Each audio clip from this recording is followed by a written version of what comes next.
Halo semuanya, perkenalkan nama saya Marlin Inanani dengan NIM 22030500152. Di sini saya akan mengerjakan tugas komunikasi politik tentang pesan politik melalui media yang meliputi propaganda politik, perikanan politik, dan retorika politik. Baik, kita akan masuk pada materinya, namun sebelum itu saya akan menjelaskan secara garis besar tentang 3 topik yang akan kita pelajari di tugas ini. Yang pertama adalah propaganda politik. Propaganda politik ini adalah pesan yang disampaikan kepada masyarakat yang tujuannya untuk mempengaruhi opini publik dan sikap masyarakat terhadap kebijakan publik, kandidat, atau suatu partai politik. Propaganda politik ini sering digunakan politisi untuk memanipulasi masyarakat. Selanjutnya, topik yang kedua adalah periklanan politik.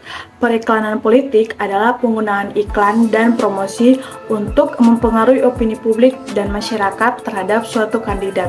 Misalnya seperti suatu kandidat politik itu memakai jasa-jasa artis-artis besar untuk ikut serta dalam kampanye mereka dan menarik perhatian publik untuk memilih mereka.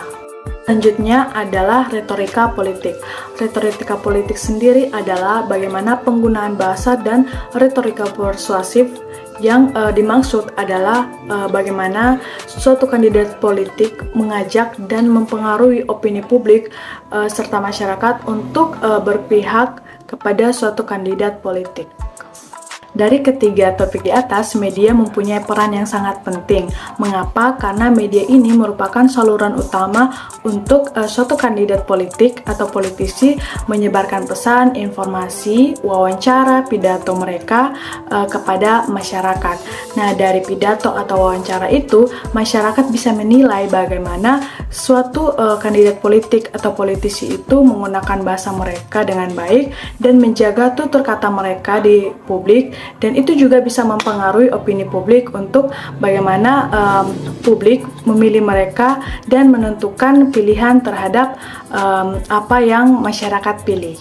Dari materi yang sudah saya jelaskan secara garis besar tadi tentang retorika politik, pengiklanan politik, dan propaganda politik, tentunya dalam tugas ini memiliki 2 contoh kasus yang saya akan menjelaskan, di mana contoh kasus yang pertama berhubungan dengan propaganda politik dan retorika politik. Kasus yang kedua berhubungan dengan periklanan politik. Presiden di akhir masa jabatannya sudah mendapat sebutan lemdak atau orang yang sudah tidak memiliki pengaruh lagi. Pak Yusuf tidak melihat ini ada di Pak Jokowi? Tidak ada. He really stayed on. Jadi orang kuat Indonesia itu menurut saya Jokowi. Nah, contoh kasus yang saya pilih di sini adalah pendapat masyarakat bahwa Bapak Jokowi adalah orang yang sangat kuat di balik permainan politiknya. Banyak orang yang bingung kemana arah politik Bapak Jokowi, lebih-lebih ketika Gibran diusung Pak Prabowo menjadi cawapresnya. Sebelum itu, Kaisang pun didaulat menjadi Ketua Umum PSI. Pendapat dan opini masyarakat menjadi terpecah. Ada yang menuduh Bapak Jokowi bermain 2 kaki, dan juga banyak yang menanggapi bahwa kekuasaan Bapak Jokowi ini hanya untuk anak-anaknya.